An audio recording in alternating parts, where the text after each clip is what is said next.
Thank you so much for doing this. Good to be with you. Do you have any confidence the changes that BC has asked for will make decriminalization better, or is the only solution here just to get out of this pilot entirely? The only solution is to completely reverse the Trudeau NDP radical experiment of legalizing drugs and letting people smoke meth in hospital rooms and blow the smoke in the face of nurses, of letting addicts shoot up heroin next to children in parks. From the very beginning, this was a radical, senseless Trudeau NDP experiment that was doomed for death and destruction, and sadly, the data shows that that's exactly what it has caused. One of the issues too is there is very little data on how this was even working, but the examples you mentioned, drug supply, that's not impacted by decrim. Smoke in the face of nurses will likely change because of these changes. Do you believe that someone should be able to possess small amounts of hard drugs in their home and feel that they can call and ask for help without knowing that they may get arrested for doing so? Should people feel like they can call and ask for help without getting arrested? Of course. That's not what this does. That has always been possible before decriminalization, and it's possible all over North America to call and ask for help, but only in one place in all of North America is it legal to use crack, heroin, meth on SkyTrains, in parks where children play, in hospitals where nurses now can't breastfeed their kids because they've inhaled meth fumes. Only in the wild and radical experiment of Trudeau and the NDP has this been possible, and the results are a nightmare. The amendments would change those examples you mentioned, though. One of the things BC is attempting to do is put in treatment beds, but they've failed largely. They can't get enough nurses, they can't get enough facilities. What would you do differently to support provinces around treatment, and how would you ensure that the resources are there to do it properly?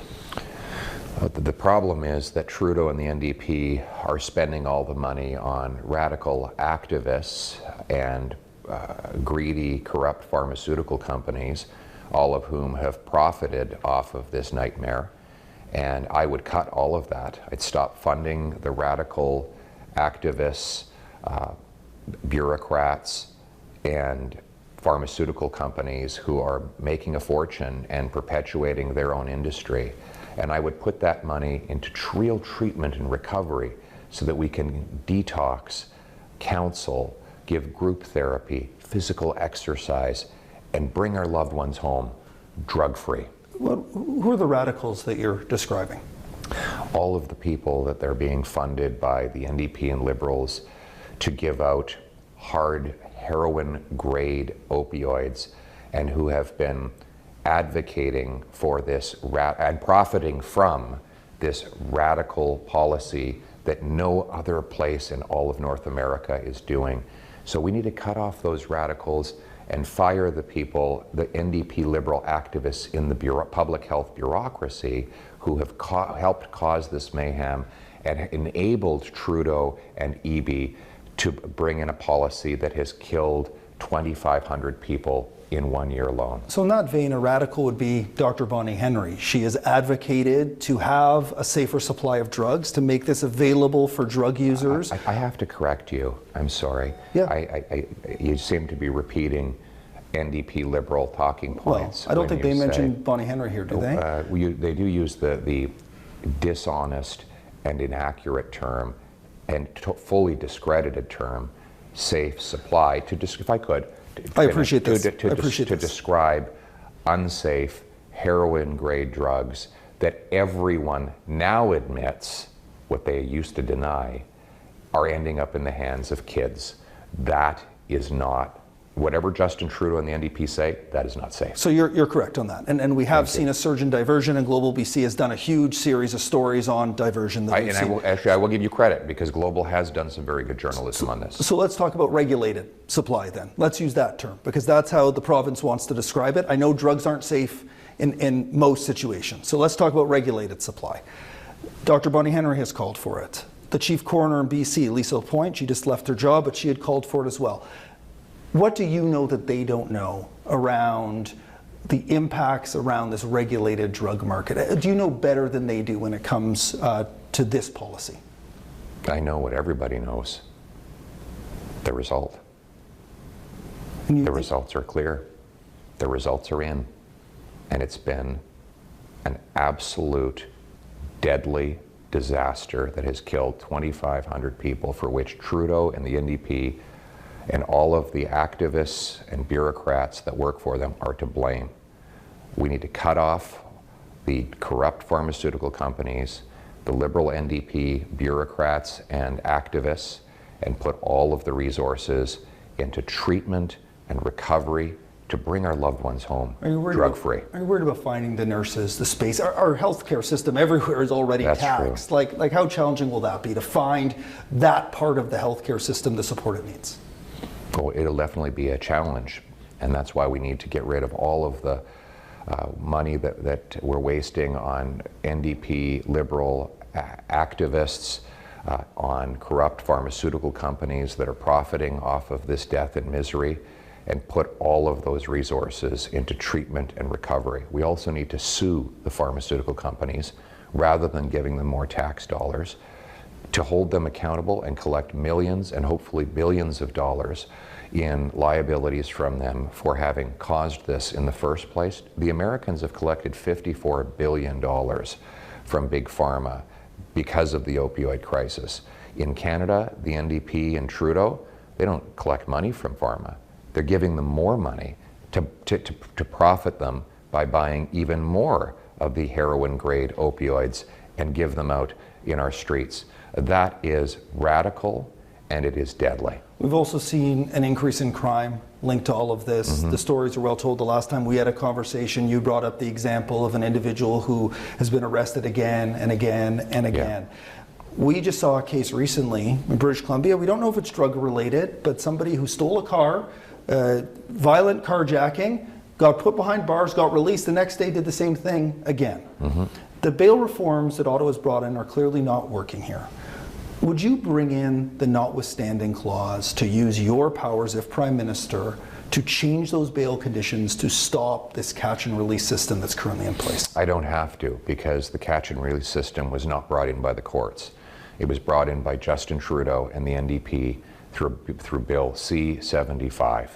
And it was not required. No court has ever required they create a catch and release bail system. Now, my common sense plan is to make repeat violent offenders who are newly arrested on a serious crime ineligible for bail.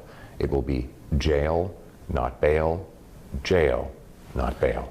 Is there any point that you would use the notwithstanding clause to address the challenges within our current legal system and the way the courts are designed? I think we have to be careful not to blame the judges for decisions that Justin Trudeau and the NDP have made.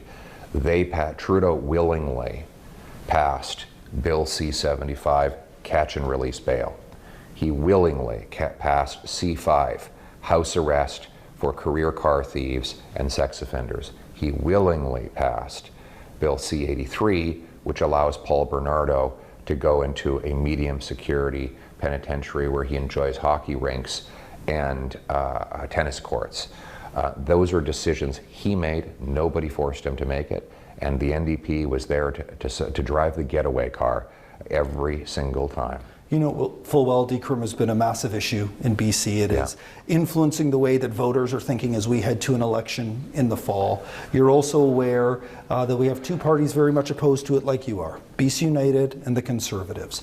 Do you have any intention to get involved in provincial politics? Considering right now, if you look at polls, there's going to be vote splitting that will open the door for David Eby to get re-elected. Do you have any plan to tell Conservatives in British Columbia which of those two parties you prefer? I don't. I think that the people of BC should reject the radical and costly carbon tax, catch and release, and legalization of drugs that both the BC NDP and Justin Trudeau are imposing, and elect a common sense government to replace both of them in BC and here in Ottawa. You talked about costly. Pipeline politics is big in BC as well. The Trans Mountain Pipeline just started moving things yesterday. Huge delays largely caused by the BC government. Yeah.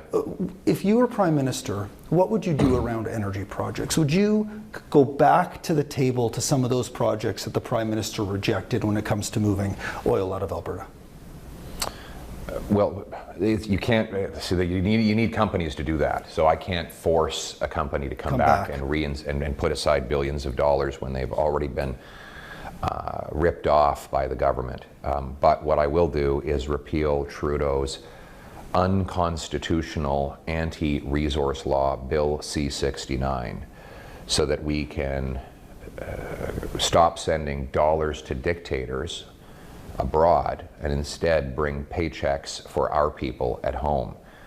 So I will approve pipelines, mines, forestry, nuclear, hydroelectric dams, so that we can unleash production of our resources instead of the NDP Liberal policy, which is to encourage more pollution around the world by buying the resources from dirty dictators abroad. Alex Jones, well-known commentator in the States, has said that he would like to see you as Prime Minister. He endorses you. He's also someone who peddled conspiracy theories around the murder of children at Sandy Hook Elementary.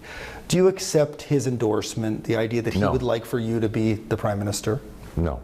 And I don't listen to his, I don't listen to him. The only person that talks about and promotes him is Justin Trudeau.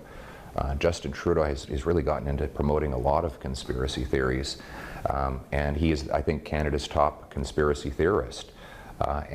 This is from a guy who dressed up in racist costumes so many times he can't remember them all, who is now causing death and destruction by legalizing crack, heroin, and cocaine in BC, who lets out repeat violent offenders, says he admires the basic Chinese communist dictatorship, has doubled our national debt, doubled housing costs, now wants to force a 61 cent a litre carbon tax on Canadians. That's the kind of radical extremism that we have in our Prime Minister, and he is the one that should reject his and repent for his radicalism, so that we can bring home a common sense government that will axe the tax, build the homes, fix the budget, and stop the crime. Thank you so much for doing this. Thank you very much. Great to be with you.